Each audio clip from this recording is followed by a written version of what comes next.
the OceanCraft 6000 Reef Fisher water taxi, configured with seating for 12 people, and we're powered by a 115 horsepower Tohatsu EFI, which uses half as much fuel.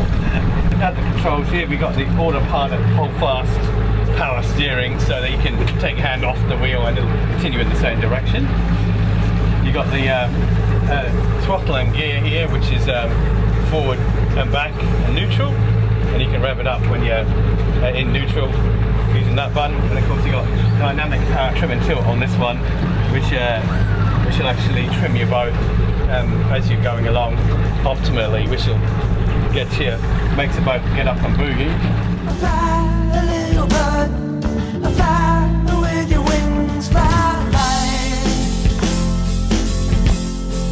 Trying to be home, everything I like, eyes to walk and cry, deciding to dream. The clock's still in time. I glide through the rivers and the streams, seeing pretty seas around down the back of my mind. The back of my mind. OceanCraft's legendary buoyancy and stability means you can go beam 2 on a big sea like this. I'd say we got a 2 metre swell out here, and we hardly notice it.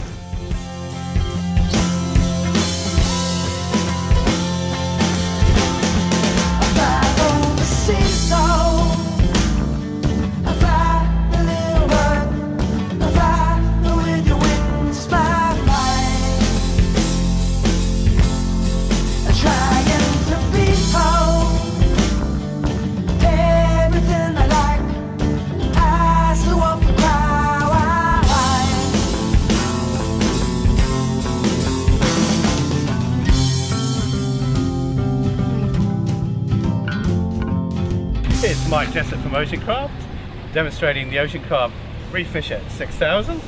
Main features on this boat, of course, are really, it's an open dinghy. It's got the 2 airtight, watertight in-tube storage with rectangular hatches. This is for your safety gear, life jackets. Basically, you can get 13 life jackets in there on one side. This one's actually designed as a water taxi to seat 12 people. We've brought the seating out nice and comfy, suitable for upholstery, and this one's actually designed for thrill rides. The captain's chair will actually pull out like that, and like all the OceanCraft from 5 meters and up, you can get a couple of standard BCF camp beds and fold them down. This is actually a weekender under the stars, and you can actually sleep right on board right here, which is a real boon. And with this flat seating, of course, you can have a few children on board as well. So when you're going to anchor up around Moreton or Stradey, or even Fraser, because where we are in Queensland, this is just the boats. At the back here, again, we've got real simple fuel set up. You can actually there's a simple 25 litre tub we've just been out on all afternoon, but you can get 3 45 litre tubs, which is 135 litres on board. Just thought I'd go over some of the finer points on the exterior of the boat. Here we've got the on-trailer entry exit swim dive ladder, which is a good 4-rung ladder for divers and swimmers. It's very much easier to get in the boat if you've got nice and low down. We're the only boat manufacturer in the world that actually guarantees this boat will never sink, lifetime warranty. Now the way we do that, it's not a rash claim. Each of the airtight, watertight buoyancy sections in here, you don't need to pump them up at all.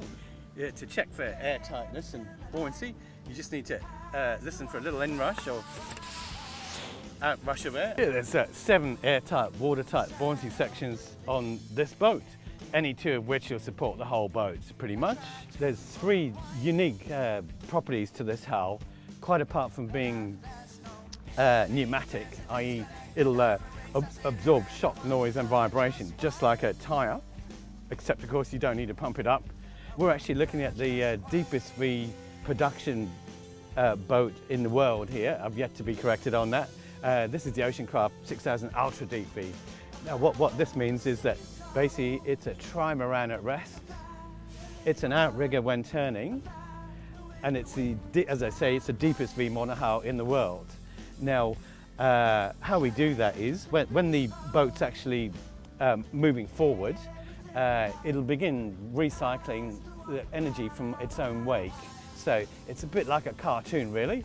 The boat will go up and then along, which is all basically because the wake is pushing up under the sponsons here. The boat's got nowhere else to go but up, which means basically greatly reduced friction in the water, and translates into fuel economy, and it'll overtake any other hull with the same size outboard. The actual water line, when it's under planing, is pretty much where that keel roller is. That's a good 1.5 meters from the front of the boat. Now what we call this the delayed lift bow, which basically means when you're approaching a wave, the boat won't start lifting till you're pretty much halfway over it.